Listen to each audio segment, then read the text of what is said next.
GeM TV நேயர்களுக்கு அன்பு வணக்கங்களை கூறிக்கொண்டு, எத்தனையோ விரதங்கள் இருக்கின்றது. வெள்ளிக்கிழமை விரதம், வியாழக்கிழமை குருவார விரதம், சோமவார விரதம், செவ்வாய்க்கிழமை விரதம் என்று எத்தனையோ விரதங்கள் இருக்கின்றது. ஆனால் மாதம் முழுவதும் விரதம் என்பது இந்த புரட்டாசி மாதத்திலே தான்.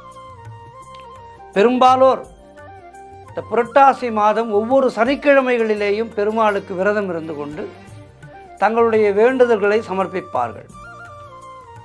திருப்பதிக்கு கால்நடையாக சென்று பெருமாளை தரிசனம் செய்து முடி காணிக்கை கொடுத்து வேங்கடவனுடைய அருளை பெற்று வருவார்கள். தொன்று தொட்டு பல நூறு வருடங்களாக நடைபெறுகின்ற இந்த அற்புதமான வேண்டுதல் புரட்டாசி விரதம் என்பது. இந்த புரட்டாசியிலே விரதம் இருப்பதால் பெருமாளுடைய பரிபூர்ணமான அனுகிரகம் நமக்கு கிடைக்கும். புரட்டாசி குடை, புரட்டாசி மாதத்திலே இந்த குடை ஊர்வலமானது கால்நடையாக எடுத்து செல்வார்கள்.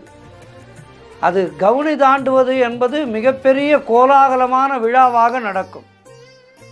இந்த வருடம் கூட அந்த விழா மிக சிறப்பாக நடைபெற இருக்கின்றது. இதனுடைய தாற்பயங்கள் எல்லாம் என்ன, புரட்டாசி மாதத்திலே விரதம் இருந்தால் அதனுடைய முக்கியத்துவம் என்ன, இதை பற்றியெல்லாம் தான் இன்றைய இந்த காணொளியிலே காண இருக்கின்றோம். வேங்கடவனுடைய அருளினாலே எல்லோருக்கும் எல்லாம் கிடைக்க வேண்டும், நிறைவான வாழ்க்கை எல்லோருக்கும் அமைய வேண்டும். அது இல்லையே இது இல்லையே என்ற ஏக்கம் யாருக்குமே இருக்கக்கூடாது. ஏக்கங்கள் எல்லாம் தீர்ந்து எல்லோருக்கும் எல்லாம் கிடைக்க வேண்டும் என்று அந்த பெருமாளை பிரார்த்தனை செய்து கொண்டு, ஸ்ரீனிவாசா கோவிந்தா, ஸ்ரீ வெங்கடேசா கோவிந்தா, பக்தவத்சலா கோவிந்தா, பாகவத பிரியா கோவிந்தா, நித்ய நிர்மலா கோவிந்தா, நீலமேகஷியாமா கோவிந்தா என அந்த கோவிந்தனுடைய புகழை பாடி இன்றைய காணொளி புரட்டாசி விரதத்தினுடைய முக்கியத்துவங்கள் என்ன என்பதை பற்றியெல்லாம் பார்க்க இருக்கின்றோம். பெருமாளுக்கு அதிவிசேஷமான விரதம் ஏகாதசி விரதம் மற்றும் இந்த புரட்டாசி விரதமாகும். சித்திரை தொடங்கி பங்குனி வரையிலே இந்த தமிழ் மாதங்களிலே ஆறாவதாக வருகின்ற மாதம் புரட்டாசி. மிகவும் தெய்வத்தன்மை வாய்ந்த ஒரு மாதமாக இந்த புரட்டாசி மாதம் கருதப்படுகின்றது. பகவான் விஷ்ணுவுக்கு மிகவும் உகந்த மாதமாக இந்த புரட்டாசி மாதம் பார்க்கப்படுகின்றது. ஒவ்வொரு மாதத்திலேயும் ஒரு சில நாட்கள் விரத நாட்களாக அமைவது. ஆனால் இந்த புரட்டாசி முழுவதுமே விரத காலம்தான். புரட்டாசி சனி விரதம், நவராத்திரி விரதம் என இந்த மாதம் முழுவதுமே விரதத்துக்கான காலமாக இருந்து விரத காலமாக நமக்கு அமைகின்றது. பொதுவாகவே பெருமாளுக்கு உகந்த கிழமை சனிக்கிழமை. இந்த சனிக்கிழமைகளிலே பெருமாளை தரிசிப்பது என்பதும் பெருமாளுக்கு விரதம் இருப்பது என்பதும் விசேஷம். குறிப்பாக புரட்டாசி மாதத்திலே வருகின்ற சனிக்கிழமைகளிலே விரதம் இருந்து பெருமாளை வழிபட்டால் நமக்கு இருக்கின்ற எப்படிப்பட்ட கஷ்டங்களும் நீங்கி நல்ல வளமான வாழ்வு அமையும் என்பது ஐதீகம். இதற்கு காரணம் என்ன என்றால், புதன் கிரகத்துக்குரிய மாதம் புரட்டாசி மாதம். 9 கோள்களிலே ஒன்றான இந்த புதன் கிரகத்துக்கு உரியதாக பார்க்கப்படுகின்றது இந்த மாதம். புத பகவான் அதிதேவதையாக மகாவிஷ்ணு இருக்கின்றார். ஆகவே இந்த புரட்டாசி மாத விரதமும் வழிபாடும் மகாவிஷ்ணுவினுடைய அருளை பெற்றுத்தரும். புதனுடைய வீடு கன்னி ராசியாகவும் அது பெருமாளுடைய அம்சமாகவும் இருப்பதாக கருதப்படுகின்றது. இந்த புரட்டாசி மாதத்திலே தான் கன்னி ராசியிலே சூரியன் வந்து அமர்கின்றார். ஆகவே ஜோதிட ரீதியாக இது மிகவும் விசேஷமான காலமாகும். இந்த வேளையிலே இந்த மாதத்திலே பெருமாளுக்கு பூஜை வழிபாடு பஜனை, மேலும் சனி பகவானும் புதனும் நட்பு கிரகங்கள் என்பதாலே புரட்டாசி மாதத்திலே வருகின்ற சனிக்கிழமை என்பது மிக மிக விசேஷமாக பார்க்கப்படுகின்றது. மேலும் புரட்டாசி மாதம் என்பது யமனுடைய கோரை பற்களுள் ஒன்றாக அக்னி புராணம் கூறுகின்றது. அதனால்தான் இந்த மாதத்திலே பெருமாளை வழிபாடு செய்வதால் யமபயம் நீங்கி நல்வாழ்க்கையை பெறலாம் என்று நம்முடைய புராணங்கள் கூறுகின்றது. மேலும் பெருமாள் எளியோர்க்கு எளியன். அந்த எளியவர்களுடைய பக்தியையும் ஏற்றுக்கொள்பவர் பெருமாள். எல்லோரும் சமம் பெருமாளுக்கு. உயர்ந்தவன் தாழ்ந்தவன் என்றெல்லாம் கிடையாது. தனக்காக ஆனந்த நிலையத்தை கட்டி கொடுத்த அந்த பாண்டிய மன்னனுக்கும் ஏழை குயவனுக்கும் அருள் செய்த மாதம் இந்த மாதம். மிக வறுமையிலே இருந்த ஒரு ஏழை குயவன். ஆனால் அந்த குயவன் நாள்தோறும் பெருமாளுக்குரிய அந்த மண்கலயங்களை அவன்தான் எடுத்து வந்து தருவான். மண்கலயத்திலே தான் பெருமாளுக்கு இப்போதும் நைவேத்தியம் செய்யப்படுகின்றது.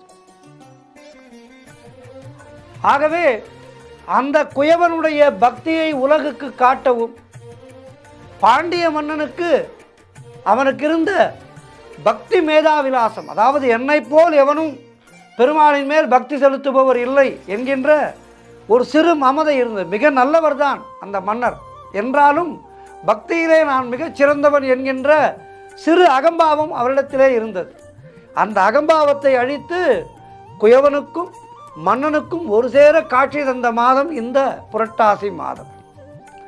ஆகவேதான் இந்த புரட்டாசி மாதத்திலே விரதம் இருந்து இறைவனை வழிபட்டால், பெருமாளை வழிபட்டால் பெருமாளுடைய அருள் நம் எல்லோருக்கும் கிடைக்கும் என்பது ஐதீகமாக பார்க்கப்படுகின்றது. சனியினுடைய கெடுபலன்களிலிருந்து நம்மை காக்கின்றவர் பெருமாள். புரட்டாசி மாதத்திலே வருகின்ற திருவோண திதியிலே திருப்பதி மலையப்ப சுவாமி தன்னை வெளிப்படுத்தி கொண்ட தினமாக பார்க்கப்படுகின்றது. அதனால்தான் புரட்டாசி என்பது மிக மிக விசேஷமாக காணப்படுகின்றது, பார்க்கப்படுகின்றது. சனிக்கிழமைகளிலே தான் சனி பகவான் அவதரித்து புரட்டாசி மாதத்திற்கு சிறப்பை கொடுத்தார். இதன் காரணமாக புரட்டாசி மாதத்திலே வருகின்ற சனிக்கிழமைகளிலே விரதம் இருந்து பெருமாளை தரிசித்தால் சனி பகவானுடைய கெடுபலன்களிலிருந்து நாம் தப்பிக்கலாம் என்பது ஜோதிட ரீதியாக நமக்கு கொடுக்கப்படுகின்ற ஒரு சால்வேஷன். ஆகவே எப்படி பார்த்தாலும் இந்த புரட்டாசி விரதம் என்பது நன்மைகளையெல்லாம் நமக்கு அள்ளித்தருகின்ற அற்புதமான விரதம். ஆகவே நாம் என்ன செய்ய வேண்டும்?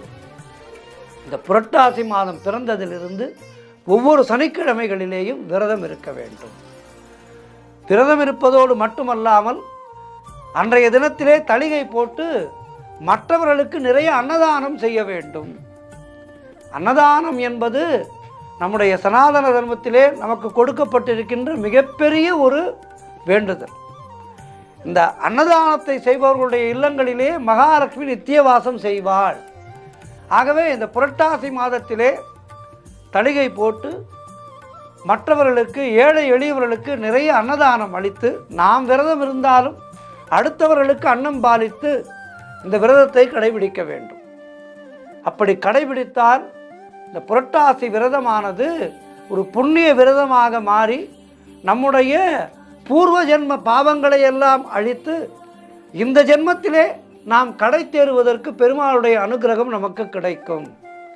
ஆகவே இந்த குறை ஒன்றும் இல்லாத அந்த கோவிந்தனை, குறை ஒன்றும் இல்லை மறைமூர்த்தி கண்ணா, குறை ஒன்றும் இல்லை கண்ணா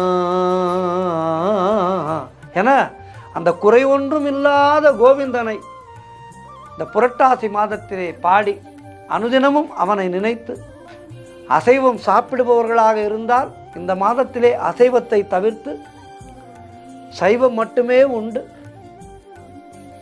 இந்த மாதத்தை பெருமாளுடைய கடாட்சம் நமக்கு கிடைக்க வேண்டும், பெருமாளுடைய அருளுக்கு மீறி நமக்கு என்ன இருக்கின்றது என்கின்ற அந்த எண்ணத்தை நம்முடைய மனதிலே விதைத்து பெருமாளை நித்தியம் அனவரதமும் பெருமாளை நாம் சேவித்திருந்தால் பெருமாள் நமக்கு எல்லா விதமான வளமும் அளித்து நம்முடைய சந்ததியை காப்பார். நம்முடைய சந்ததிக்கு புண்ணியத்தை சேர்த்து வைக்க வேண்டும். இப்படிப்பட்ட விரதங்களும் பூஜைகளும் நம்முடைய சந்ததியினருக்கு புண்ணியங்களை சேர்த்து கொடுக்கும். அவர்கள் நன்றாக இருப்பார்கள். பூர்வ ஜென்மத்திலே நாம் செய்த பாவங்களும் தொலையும். எனவே இப்படிப்பட்ட அருமையான இந்த புரட்டாசி விரதத்தை சரியாக கடைபிடித்து பெருமாளுடைய அனுகிரகத்தை பெற்று வாழ்வாங்கு வாழ்வோம். ஏடுகுண்டலவாடா வெங்கட்ரமணா கோவிந்தா கோவிந்தா. ஏடுகுண்டலவாடா வெங்கட்ரமணா கோவிந்தா கோவிந்தா. கோவிந்தன் நாமத்தை அனுதினமும் பாடி கோவிந்தன் புகழ் பாடுவோம். குறையில்லாத வாழ்வு வாழ்வோம். நன்றி, வணக்கம்.